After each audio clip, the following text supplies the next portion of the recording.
Salut les traders et bienvenue dans cette nouvelle vidéo dans laquelle je vous parle de trading, d'analyse technique et notamment du Bitcoin. Si vous êtes nouveau, je suis Tay, un trader pro, et je vais mettre à jour avec vous aujourd'hui mon analyse sur le Bitcoin. Alors avant toute chose, je vous invite à vous abonner sur nos réseaux sociaux et notamment sur le blog afin de recevoir chaque semaine sur votre adresse mail directement un email contenant un article au contenu éducatif ainsi qu'une vidéo hebdomadaire passant en revue l'ensemble des marchés et vous indiquant les niveaux que nous regardons pour la semaine à venir. Allez, je vous propose qu'on rentre dans le vif du sujet et qu'on analyse donc le Bitcoin. Comme toujours, on fait une analyse top-down, c'est-à-dire qu'on commence par les fenêtres de temps les plus hautes. On est en milieu de semaine à peu près, donc je vais simplement attaquer par le daily et descendre dans les unités de temps jusqu'aux 4 heures et aux 1 heure. Alors je vous avais proposé en début de semaine un plan à la baisse dans la zone, on était à peu près dans la zone des 7500 avec comme target donc, si vous vous souvenez, 7400, 7338, 7192, c'était un niveau important. Aujourd'hui qu'est-ce qu'on voit? On a atteint les 7700, les 7192 depuis hier. On a eu une réaction importante dans la nuit avec notamment beaucoup de prises de liquidité dans le cadre de cette chandelle absolument dégueulasse, d'accord, on va pas se mentir, une chandelle qui clôture comme cela normalement ça engendre du downside. Néanmoins j'attire votre attention sur une figure chartiste à connaître, d'accord, je parle pas souvent de chandelle en tant que telle, je traite pas nécessairement uniquement sur les chandelles, mais ce qu'il faut savoir, par exemple, dans le blog la semaine dernière, on vous avait parlé de la shooting star, c'est-à-dire l'étoile filante, et c'était tout simplement une chandelle de reversal lorsqu'elle se situe en haut d'une uptrend. Et là, eh bien écoutez, on a l'équivalent, alors on n'a pas clôturé bien entendu, mais on a l'équivalent d'une shooting star, c'est-à-dire une chandelle avec une grande mèche haute, une mèche basse et un tout petit corps. Néanmoins, cette chandelle, est-ce qu'elle est située en haut d'une uptrend? Non, pas du tout, au contraire, elle est située dans le cadre d'une tendance baissière. Eh bien, on ne parle pas dans un tel cas d'une shooting star, mais on parle d'un inverted hammer, c'est-à-dire d'un marteau inversé. D'accord, le marteau, on l'avait abordé ensemble. Et qu'est-ce que c'est le marteau inversé? Eh bien, donc c'est une chandelle avec un petit corps. Le petit corps, donc il doit tenir jusqu'à la fin de la journée, d'accord. On a une petite, voire pas du tout, de chandelles vers le bas, une grande mèche par contre vers le haut. Peu importe hein, que la chandelle clôture bullish ou bearish, bon dans notre cas pour avoir une chandelle bullish, il faudrait bullish pardon, il faudrait clôturer, je suis navré je perds ma voix, il faudrait clôturer à la baisse. Néanmoins, on est donc sur une figure chartiste qui a une gueule de reversal, d'accord, sur le daily. Néanmoins, dans le même temps, est-ce que cette chandelle, elle doit être prise en compte comme un reversal daily qui nous enverrait direct sur 8000 ou au moins sur la borne haute de la résistance ici? Pas encore. Pourquoi? D'une part, on n'a pas clôturé, donc on ne peut pas prendre cette décision à l'instant où j'enregistre cette vidéo. Deuxièmement, on voit que ici, si on clôture de cette manière, inverted hammer ou non, on clôturerait en dessous d'un support daily. D'accord? Ce qui n'est jamais très bon. Donc en daily, on a pour l'instant des éléments contradictoires, à savoir possiblement un inverted hammer qui nous renverrait donc, on va dire à minima vers 7500, potentiellement 7800, et si ça devait être le reversal, eh bien on en reparlerait plus tard, mais on pourrait aller même dans la zone des 8400 ici. Si, à contrario, on clôture en dessous du niveau de 7192, donc niveau de support journalier, eh bien on pourrait aller toucher la borne basse du range que j'ai tracé ici à 6900, qui est un support hebdomadaire. D'accord, c'est donc un support quand même majeur. Alors, quel plan privilégier? Pour le savoir, il va falloir qu'on zoome un petit peu dans les unités de temps. Alors, on est désormais passé sur le 4 heures. J'ai toujours bien mes niveaux de monthly open qui sont et de weekly open qui sont tracés. On les voit ici à 7549, 7512. Donc ici, quoi qu'il en soit, c'est une zone de grosse résistance. Alors, je ne sais pas ce que vous pensez, mais quand on voit une figure de la sorte... Alors, pardon, je vais le refaire.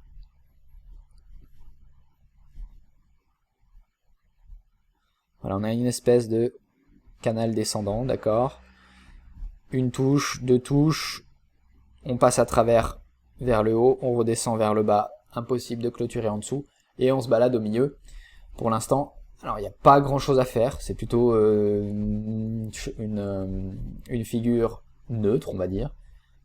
Néanmoins, ça manque quand même de peps, d'accord. Si, d'accord, cette chandelle a pris beaucoup de liquidité, si on avait dû dumper immédiatement comme on a fait ici, hein, tout simplement, vous voyez la distinction, là on est en haut d'une uptrend, on va chercher la liquidité et directement qu'est-ce qu'on initie? Un mouvement baissier, d'accord.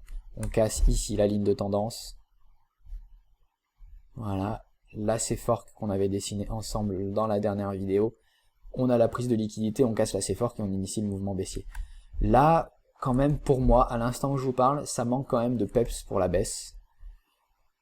Donc le scénario, à mon sens, court terme, petit range, inintéressant, remonter dans la zone, potentiellement on va dire 7400 ici, et là à voir ce qui se passe. Et pourquoi du coup je vous dis ça? Eh bien regardez, on est à peu près un range entre ce niveau, et du coup si c'est le bottom, ce niveau,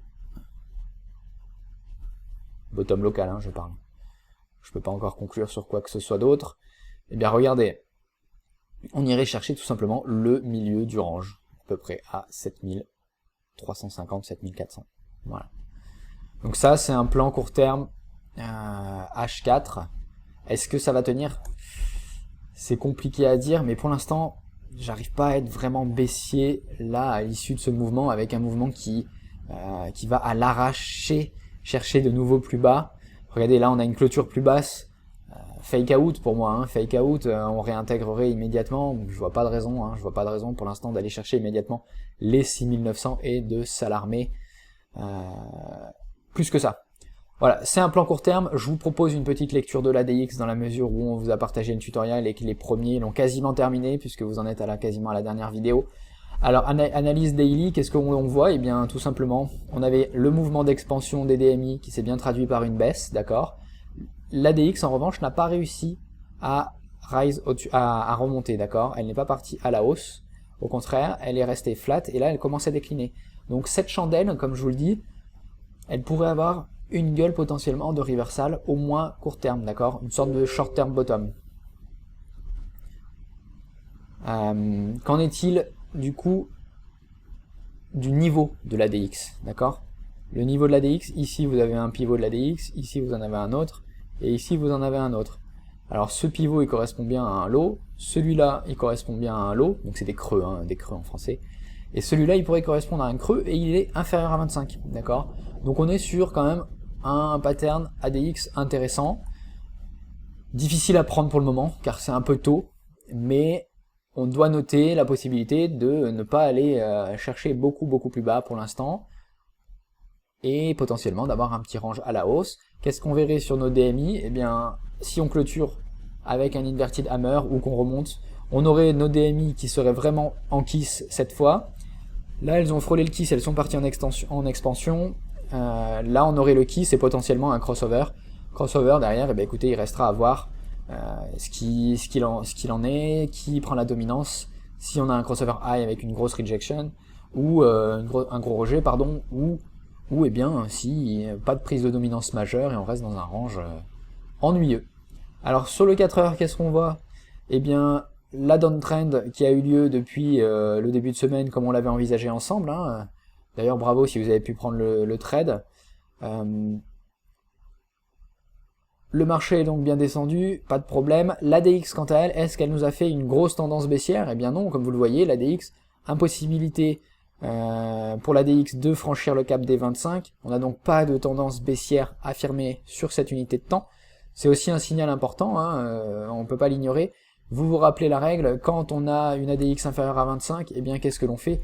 On cherche une figure chartiste sur notre graphique qui pourrait nous donner un edge. Alors là, en l'occurrence, écoutez, je vous ai parlé de l'inverted hammer. Qu'est-ce qu'on voit sur le 4 heures? Un support, on est sur un support. C'est plus tentant d'acheter pour une réintégration vers le milieu du range 7400 que de jouer la baisse pour l'instant là, hein, à court terme. Après, en tant que tel, est-ce qu'il y a une ligne de tendance, un wedge? Écoutez, c'est délicat. C'est quand même pas parfait dans le... Ouais, on peut pas ignorer les chandelles, hein. Pour moi c'est pas un dessin valable. Je préfère rester sur l'idée du support. Qu'est-ce qu'on voit sur le 1 heure? Eh bien le 1 heure, alors là on a une ADX. Hop. Une ADX qui a franchi le cap des 25.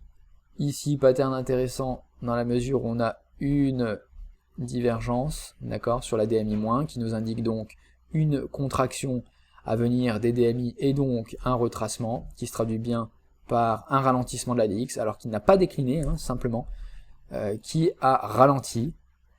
On est reparti à la baisse. La DX nous fait un pivot ici, un pivot moins ici, un autre ici, et là on voit un crossover. Alors est-ce que ce crossover est un crossover high? Le pivot à prendre en compte est celui-là.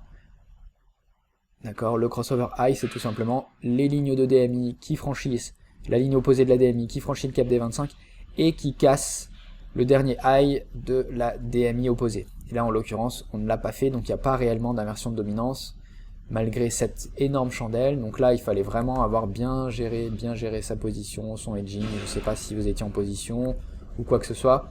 Pour l'instant pas d'achat majeur car c'est encore un peu tôt. Néanmoins on est quand même sur un support. Il est plus intéressant comme toujours d'acheter un support que de le vendre. Réintégration par la chandelle du range à 7140, alors qui était un niveau sur le 4 heures, d'accord. Si vous vous demandez pourquoi j'ai tracé ce niveau, vous avez la daily résistance à 7192 pour laquelle on est en dessous et le support à 7140. Eh bien, on réintégrerait le range, un fake out, pas de raison de ne pas retourner au moins sur 7192 et cette zone à mon sens. Voilà, potentiellement on disait ça target vers les 7350, 7400. C'est du court terme. Le court terme, eh bien écoutez, on se bat toujours contre le courant, donc c'est des trades un petit peu experts. Soyez vigilants, managez votre risque. Si vous voulez pas les prendre, vous les prenez pas. Je suis pas votre conseiller financier, c'est pas des conseils financiers, vous faites ce que vous voulez. Néanmoins, à mon avis, on est plutôt sur une zone qui va générer un petit rebond. Alors ce sera pas un rebond ultra intéressant à mon sens pour l'instant, sauf si on construit vraiment quelque chose qui amène, une structure qui amène vraiment du momentum. En termes de structure de prix, comme vous le voyez sur le 1 heure, lower low par rapport à toute cette zone, lower low, et là, au final, on a un lower low. Je vais y arriver. Un lower low ici sur close, basé sur les closes, d'accord, pas sur la chandelle. Et aussi à noter que la chandelle a pris de la liquidité, d'accord, puisqu'on est en dessous. Alors je vais juste vous permettre, voilà, comme vous le voyez, l'ancien niveau était ici et on est allé clôturer en dessous, d'accord. Donc on a pris de la liquidité pour une hausse au moins à court terme à mon sens. Est-ce que ça veut dire qu'elle va arriver? Je ne sais pas, néanmoins pour l'instant c'est ce que je regarde, une petite remontée à court terme. Et derrière on verra selon la réaction que l'on a si on va reshorter ou si on va chercher des achats plus importants dans l'hypothèse d'un reversal sur le daily. Voilà, restez prudent, on est quand même dans un marché qui est là pour l'instant est assez ennuyeux depuis quelques jours. Le sentiment est toujours à l'extrême peur, d'accord. C'est-à-dire que le funding sur BitMEX est repassé négatif, c'est-à-dire donc que pour ouvrir une position à la baisse, eh bien vous payez les acheteurs en face. Donc c'est toujours des signaux qui indiquent un potentiel retournement au moins à court terme parce que, écoutez, il y a plus de vendeurs dans le marché que d'acheteurs et c'est toujours la minorité qui gagne. Voilà, j'espère que vous avez apprécié cette vidéo. N'hésitez pas à me faire savoir si vous avez des sujets que vous souhaitez voir abordés dans les vidéos, dans les commentaires. Dites-le moi et j'essaierai de faire en sorte d'aborder cela dans une vidéo éducative intéressante. C'était une petite mise à jour rapide pour vous donner du contexte, sans grosse élaboration et sans gros contenu éducatif. On fera mieux quand le marché nous donnera plus de signaux, plus d'éléments sur lesquels je pourrais vous apprendre certaines choses. Voilà, je vous souhaite une excellente journée et à bientôt. Si vous avez trouvé cette vidéo utile et qu'elle vous a plu, n'hésitez pas à lui donner un pouce vert et à la partager avec vos amis. Si vous avez des questions sur ce que nous avons couvert aujourd'hui, laissez-les dans les commentaires et je vous ferai un retour rapide, ou mieux, je les traiterai dans une prochaine vidéo. Et enfin, pour toujours plus de contenu éducatif sur le trading et notamment le trading du Bitcoin et des cryptos, cliquez sur la vidéo proposée qui s'affiche en bas à droite de votre écran. Merci à tous et à bientôt.